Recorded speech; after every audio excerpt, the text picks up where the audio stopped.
Who's first? Coach, this Gets Clarence. Clarence Hill from Star Telegram. Dak throws the first pick, opening the game. Just talk about the way he responded. I don't know if he could respond any better. Obviously, had the interception. Great play. I mean, the play you don't see every day, that's for sure. Just didn't get the ball high enough. But I think clearly his performance. I think going 15 to I think went 15 completions in a row, but just played at a huge level tonight. You can see they crashed the run game. The run defense was really good. But most important thing, I thought Kellen did a really good job staying the course. Still getting the run attempts and making sure Tony and Zeke were touching the football. So, and obviously we got it done through the passing game today. Mike Todd Archer of the ESPN. You've talked before after the Green Bay game that these games will serve you well. Yeah. What does a game like this do for you? Love it. I love it. This is adversity advancement. This is what we've been working on all along. And I just think like anything, two things we got really going for ourselves is our play style. This group, they bring it, the whole time, and I just really like the communication today. You can see, just a short week preparation, but I thought the defensive guys, obviously with Dan, we were getting in and out of our personnel groups, and it was just good to see the young guys and new guys get in, based on the personnel group and just playing the flow. So we knew it was going to be a tough one. They're obviously an outstanding football team. I think both teams probably hope we see each other again. So because you know what that means. But this was a game we wanted to get and felt like we had to have more for ourselves. And now we're at 11 wins. So I think our place is clear. But we just got to make sure. Really, this is our toughest stretch of the season from a planning standpoint. Going into a short Thursday game, with Christmas, tomorrow. So that's really professionally where my focus is, and I think the players have done a really good job, and we got it done. Mike, Newy Scruggs, NBC5 Dallas.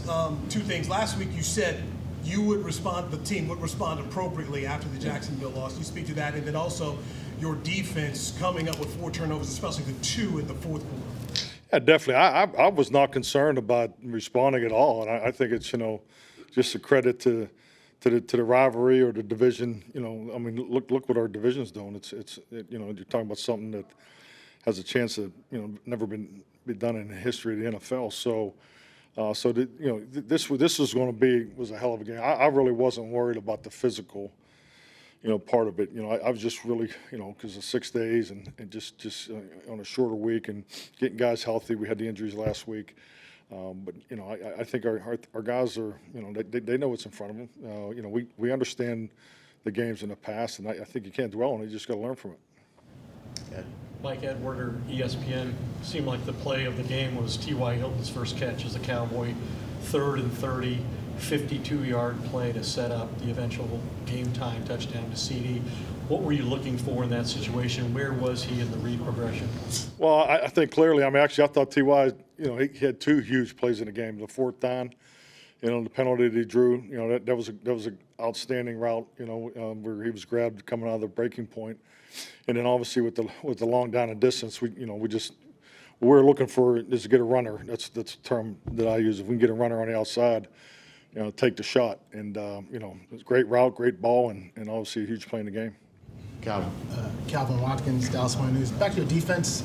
Obviously, you didn't have any sacks, but you get the turnovers and obviously the stop play. Just how gritty was your group today? Well, if you were down on the field, you would have felt the pressure. It was hot on both sides. I thought they did a nice job with their rush plan too. So, the ball was coming out with Minshew, and you could see what they're doing. They hit the RPO double move early, and they came out and made the 2 big plays right out to start the game. But I think we were -4. I didn't see the stats before I came in here, but I know we were -4 in the big plays at halftime, and that was just one of the messages where I think there was 19 big plays in the first half. Just hang in there. There's going to be probably another 16, 17. Don't chase them, or make them, and we definitely made them down a stretch. About Lamb, how over 100 yards in the first half, and you talked about Kellen stayed the course. He stayed the course as well. Yeah, CD's he's been dynamite all year, and he's obviously getting the attention that because of his, his performance level. So just, obviously very gifted young receiver, but just love his tenacity and tenacity with a smile. So I thought CD played big today. Coach, talk about the fact being down by 10 points twice. This guy's never gave up, just kept rolling.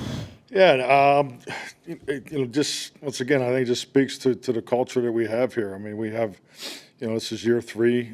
The connection between the players and the coaches and everybody involved there. There really wasn't any blank. I mean, I think if you'd see our sideline, and I think it's a real credit to the focus, which was real important going into this, because we lost the penalty battle up there earlier in the year, and so it was important for us to play with very, very high discipline and focus, and I thought our guys did that. But you would have never known what the score was, based on the way the behavior of the sideline.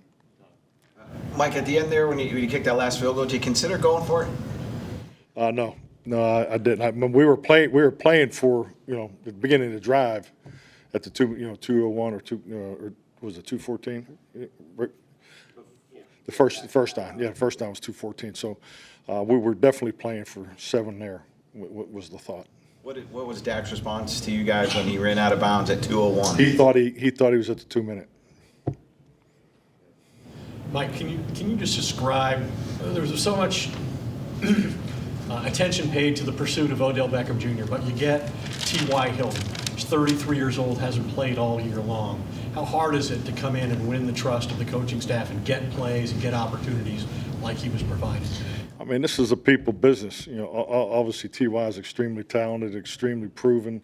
Has played at a Pro Bowl level multiple years. So, obviously, these types of situations are unique. For him to be available, and then the opportunity for us, for both of us, our organization himself to get a deal done. And you couldn't find anything but extremely high praise for him, as far as the phone calls that were made. And he's been everything plus. He's come in here and has just grinded on our coaches and learned the language. And the biggest thing is he is a very polished route runner. And he's got it. He's done it at like I said, at a high level. But I think I like the way he's integrated himself into the group, and he's a great fit for us. And obviously he had 2 big opportunities, and they were huge plays in the game today. Cal. We talk a lot about your young guys, Bland and Clark, obviously making key plays for you. Just talk about just those young guys on defense. Yeah, I mean it's that time of year. I think just like anything, injuries are so difficult to overcome in game when you have a week to prepare and let these young guys play the position that they're going to play in the game. And I think what Deron Bland's done as a rookie is I'm trying to think back through my time, to have that kind of impact, never playing inside and getting your start inside at nickel and then moving back outside. So, yeah, I can't say enough about our young guys, but as you know, it's a focus from day one. These guys put in the extra time. They're up here for the early morning meetings all through training camp, all this week, and they're the guys that are staying late too. So, it's great to see your players have success when they put the extra time in. Getting back to Dak, you talk about the mentals of his team, and after what happened at the end of last week, and he comes down and throws a pick 6. It's easy for someone to get down or to never go again. And just talk about Dak's mental. Yeah, I think I don't know how else to say it. That's who he is. I mean, adversity is something that he's for lunch. I mean, he doesn't blink, and that's such a huge part. I think it's a huge part of to be successful in group dynamics. When you work with people in a large setting like this, and you got a bunch of guys that are up and down, based on the day. I mean, that's very difficult. I mean, it's very different. This guy, Dak's the same person every day, in the fire, at practice, in the class. So, I just think it speaks volumes of his approach. I mean, he puts in on. You talk about another guy that puts in tremendous amount of extra time, and so I mean, he's. He believes in himself and he believes in his team, and he wears it on his sleeve. How do they keep the team steady and consistent in these ebbs and flows of these type of games when you got a leader like that?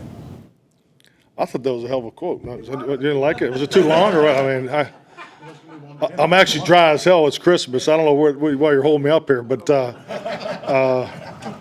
I love Dak Prescott. And everybody does. I mean, he's a tremendous leader, super consistent, and it's been, he's on a unique swing right here. I mean, he's played lights out, but his one critical play has been, a big play for the other side a couple times here of late. So, and we all understand that you have to talk about it and you focus on it. But like I said last week when you asked me, the most important thing is he just needs to keep firing. And trust me, he knows that. Doesn't need to be reminded of it, but I'll continue to remind him of it. But he just needs to keep pressing, and we'll correct those things. I mean, that's how this game works. Mike, you mentioned 11 wins earlier. Do you now go through what needs to happen for you guys to be this place, that seed, whatever? I'm just going to read Todd Archer, ESPN.com tomorrow and figure yeah, we'll get back to play. I think it's clear what's in front of us. We play Thursday. Philadelphia plays over the weekend, so we need to get healthy and players are where they should be tomorrow with their families, and we need to go win in Nashville. This was Easywood here. Did you have a conversation with Dak after that pick six, or you needed to say nothing? No, just maybe a little punch in the chest or something. A little love tap maybe. No conversation. Mickey, do you have something? Yeah, Mike, when you win a game like this, what do you tell the team when you won so many big moments in the game? What do I tell the team?